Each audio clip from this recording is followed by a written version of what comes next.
Shabbat Shalom, everyone. I hope you are doing well. This week's parsha is Shoftim. Shoftim means judges. And this word Shoftim might sound a little bit familiar because it's related to a word we've talked about before. So before we've spoken about the two kinds of laws in Judaism, we have mishpatim and we have chukim.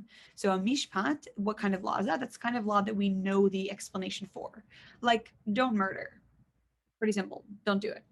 Then there's a second kind of law called a chok or chukim, the laws that we don't have explanations for. It's not that there isn't one, it's just that we don't know it. So for example, kashrut, we don't have any reason for keeping kosher. It's just something that we do because God commanded us to. So if you notice, mishpat, the root of mishpat is shin pei tet. And shofet is also shin pei tet. So those words are related. And speaking of words that are in common, I'm going to talk about a pasuk, a line at the beginning of the parsha that you probably have heard before. This past few years have been sort of a reckoning of social change, and the Jewish community, always at the forefront of social change, has really taken that on and connected a lot of really beautiful Jewish teachings to social justice in life. And the main way that it's been connected is with the phrase "tzedek, tzedek, tirdof," justice, justice, you shall pursue. I've made the joke before that every Gen Z millennial person has tzedek tzedek tirdof on their wall or on their water bottle or on their computer or on their coffee cups. It's like a really big sort of thing that's been picked up by the Jewish youth. Tzedek tzedek tirdof, justice, justice, you shall pursue. It's a really iconic phrase. And I just wanted to look into this word tzedek a little bit. So I did some research on the word tzedek, and I learned something new. Tzedek is the word used in Hebrew for the planet Jupiter.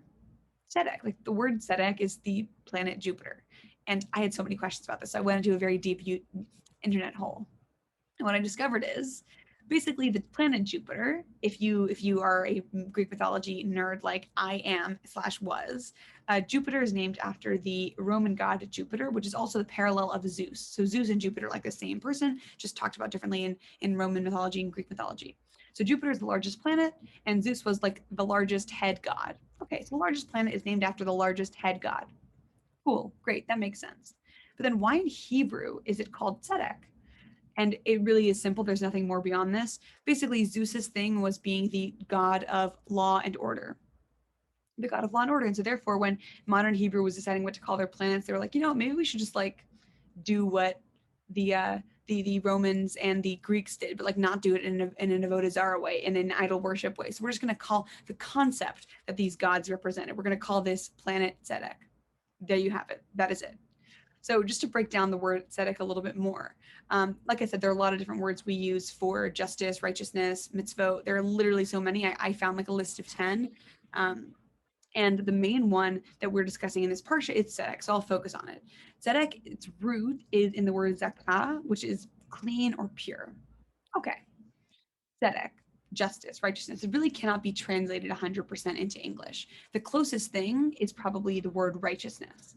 And that is because tzedek isn't like a ruling, it's not a punishment, and it's not like a corrective action. It's like the concept of doing the right thing. So it's a little, it's like it's hard to define. It's hard to define exactly. Tzedek talks about the way that we treat one another.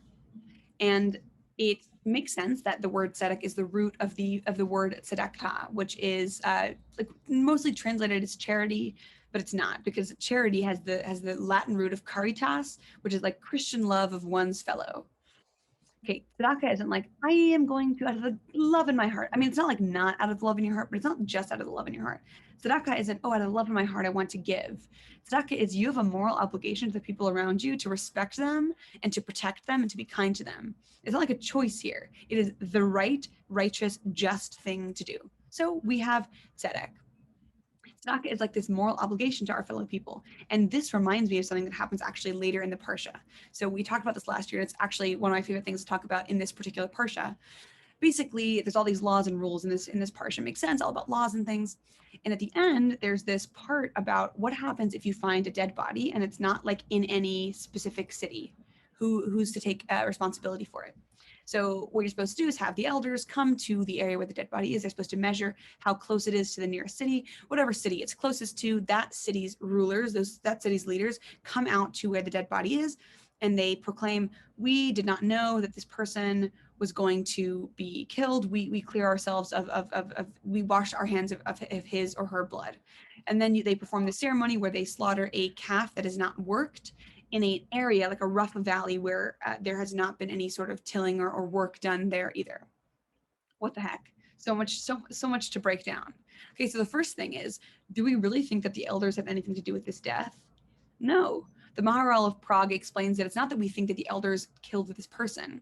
It's that when you have a visitor in your city, it is your responsibility to see that they travel safely. They are saying that we didn't know that there was a traveler here and that they were going out without food, or that they were going out without an escort. We are saying we would have done what we could have for our fellow person, but we didn't know about it. So we wash our hands of his blood.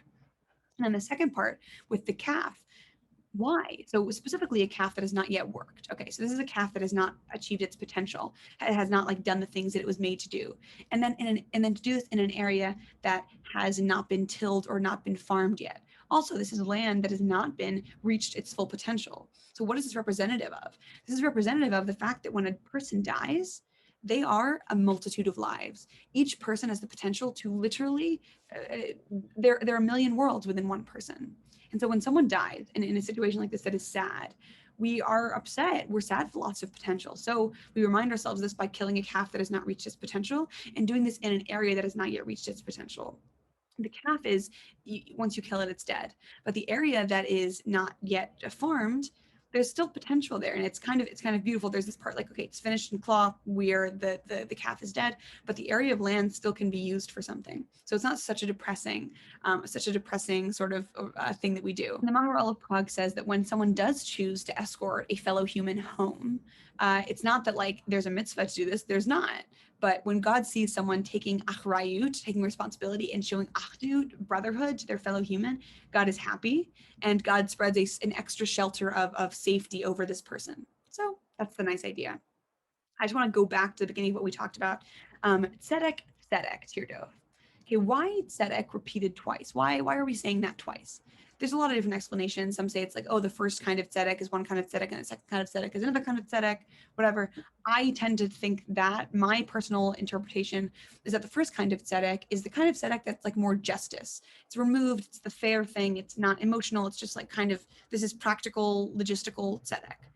And then the second kind of tzedek is the kind of human, emotional, connective tzedek that is between our fellow humans, and that we need to have both for our world to exist in a beautiful way. So those are the ideas this week. Please let me know if you have any questions. Shabbat shalom. God willing, I will see you next week.